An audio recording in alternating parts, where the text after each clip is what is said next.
It all started when a kid died. He was driving his girlfriend home from a party on a Saturday night. And before you get any ideas, no, he wasn't speeding and he hadn't been drinking or taking drugs. It had simply been raining all day and the roads were shining in that horrible glassy way. Before you sympathise with me, I must tell you that I wasn't friends with the kid.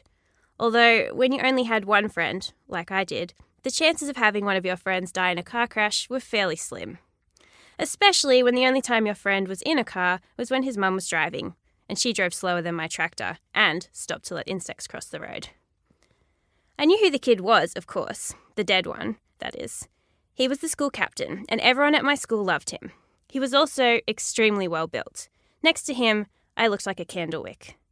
But you know what the best part about the kid was? He wasn't even a bully. No lie. In fact, he was a pretty decent guy by all accounts. Not that he ever really spoke to me, of course, but that's why he was nice. He never called me a faggot or pulled my pants down or shoved me into the girls' bathroom. He never stopped others when they did, but hey, he was only human. Anyway, the kid's name was Charlie Parker, and he was dead. Welcome to the Good Reading Magazine podcast, sponsored by Pantera Press. Good Reading is a monthly magazine dedicated to books and reading and aims to help readers discover their next favourite book. You can find out more about the books discussed on today's podcast at goodreadingmagazine.com.au. Welcome back to the Good Reading podcast.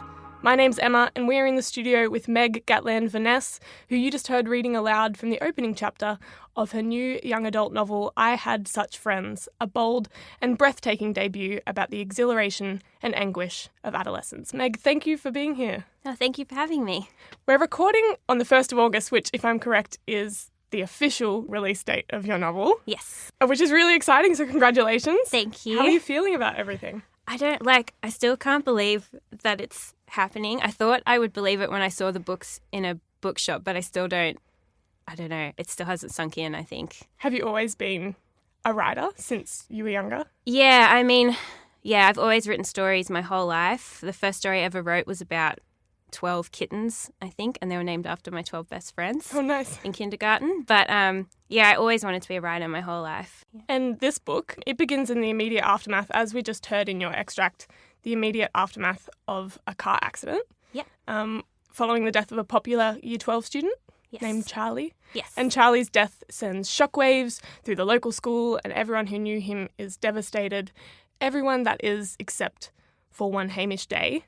Hamish Day wasn't really friends with Charlie because Hamish Day doesn't really have many friends. Yeah, he has one friend. Right, one friend who he calls his best friend, but only because he has to.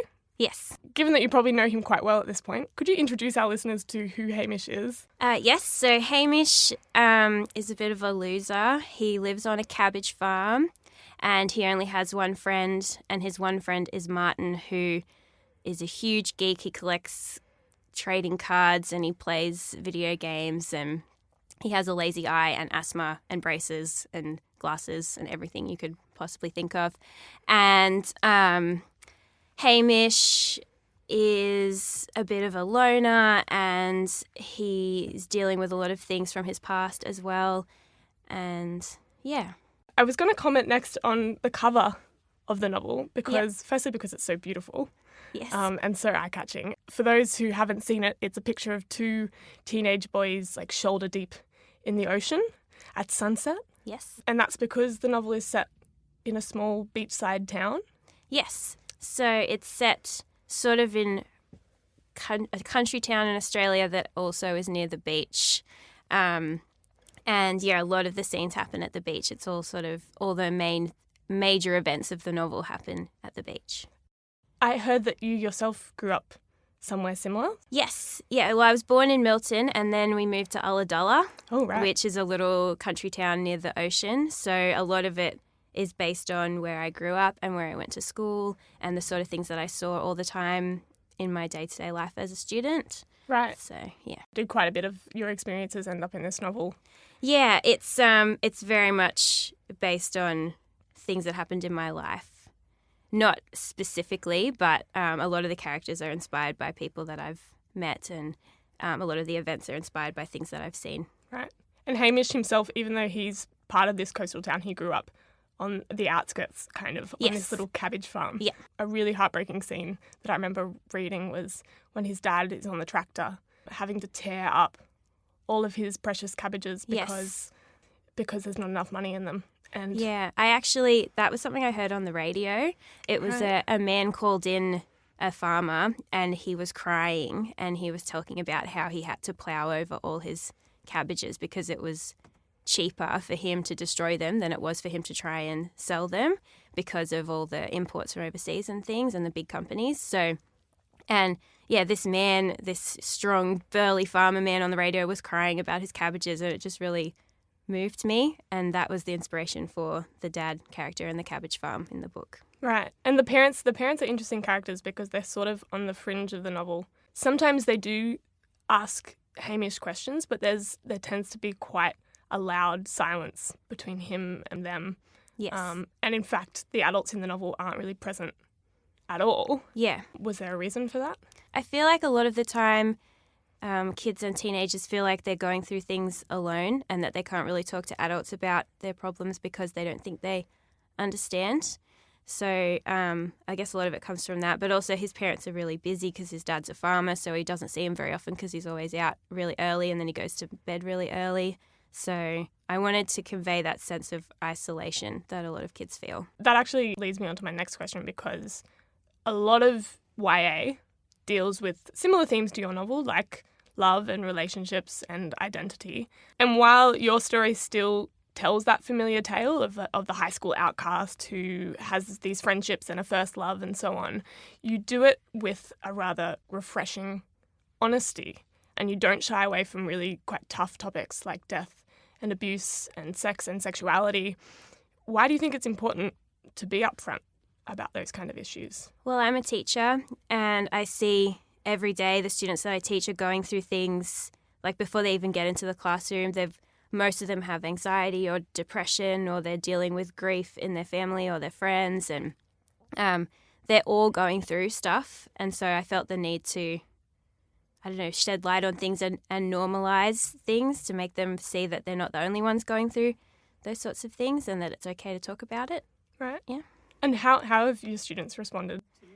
Some of them are angry at me because it's sad, but the students who have read it said they loved it. That's so exciting. I got some very heartfelt emails from some of them nice. At like 2 a.m. in the morning when they finished reading it. Oh, nice.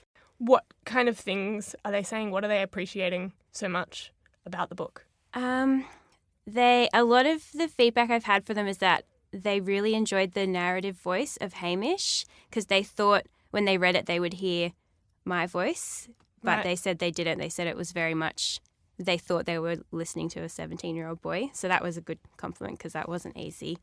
Also, they loved that it was, I think they said it was brave, like some of the issues that were dealt with, and they were glad that I had dealt with those issues, and they liked that it was set in an Australian context that they could relate to as well. They liked, and they all love the character of Peter. He's their favourite. Right. Yeah. Could you tell our listeners a little bit about Peter? Because he's introduced at the start of the novel, but he's something of a mysterious figure throughout. Yes, so Peter is he is a football player, but he hardly ever shows up for training, and he doesn't really show up for school very often. But in the first chapter, he befriends Hamish, the loser with only one friend, and he spends the rest of the novel trying to work out why he's been befriended by this Peter, because he sort of looks up to Peter as this really cool guy who has a car and doesn't show up to school and that kind of thing. And and then it turns out that Peter's got just as much stuff going on as Hamish does.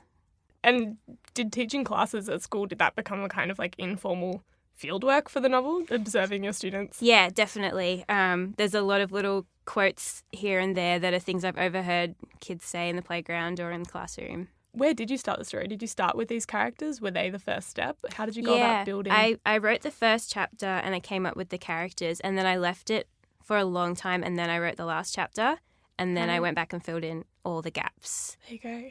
Yeah, so it was it was all planned out, which is unusual for me. Usually I just sort of write and see what happens, but this book I had a very clear beginning and ending that had to happen. Right. And what is some of your writing processes? Because I know a lot of our listeners are always really interested in, for example, where you write. Well, I have a desk, which I never sit at to write. I don't know why I have a desk. I usually sit in the living room, and my cats like to try and help me with my writing by stealing my pens. And yeah, I don't struggle too much with writer's block, only because I have so many story ideas that if I start to struggle with one, I just start a different one. But then that's the problem, because I have all these unfinished stories on my laptop. But yeah, so I usually sit in the living room with the cats, not at my desk. Nice. Some of those unfinished projects, are they what's next for you? Yeah, I've got some plans for a second and maybe third novel, not sequels to this one, just standalone novels, but also set in a similar Australian setting with similar age group characters, 17, 18-year-olds. And what about you as a teenager yourself? What were, for example, your own reading habits? I read everything. When I was a teenager, I always had a book in my hands. I loved authors like Jacqueline Moriarty was my favourite, and Melina Marchetta. I always really liked Australian young adult as well, things that were relevant. But I also loved fantasy and most everything, really. Do you find yourself recommending those same books to your students now? Yes. Yeah. Yeah, all the time. And what about for those students who aren't maybe as interested in reading? Do you have a book that just seems to work every time? I don't think I have a specific book. I think it depends on the student and what kind of things they like. It's usually good to start with something small. Like The Little Prince is quite a short novel that you could read in an hour or two, so that's a good one to get them started. Or something like the first Harry Potter book is always good. But yeah, it depends on the student and what sort of... I always ask them what movies they like, and then I try to find a book that's similar. I was going to ask you then, how have those sort of reading habits evolved into adulthood? What do you read now? I'm currently actually reading the complete works of Jane Austen. Oh, really? Which I have in my bag, and it's really heavy. But I just read The Shifting Fog by Kate Morton, and I love everything that she does. Nice. And before that, I read the Colours of Madeline series by Jacqueline Moriarty, which I think is probably the best fantasy series I've read since Harry Potter, which is big claim. So if you haven't read it, you should read it. Your book deals, like we said before, with quite tough issues. Yep. And as a teacher, I'm sure you would have witnessed those, and even as a young person, we all go through them. What kind of conversations do you hope that this starts among students and maybe even parents as well? I'm hoping that at the very lowest basic level, it will just get students, like children, kids, talking about what's happening to them in their lives and make them understand that they can talk to each other and they can talk to parents and teachers if they need to. So I guess that's the first step, is just getting the kids comfortable talking about these sorts of things. And then the next step is making parents more aware of the secrets that their kids might be keeping from them and why that is, and maybe trying to help parents to make it easier for their kids to talk about those sorts of issues. And then I suppose then the third level is getting teachers and other people in places of power when it comes to children able to help somehow, to give counselling and to discuss these sorts of things in a safe environment. I Had Such Friends is published by Pantera Press, and it can be purchased via the Good Reading website, goodreadingmagazine.com.au, or at any good bookstore. It is funny, it is fearless, it is heartbreaking, and it speaks directly to its readership. Meg, thank you so much. Oh, thank you for having me. I've had a great time.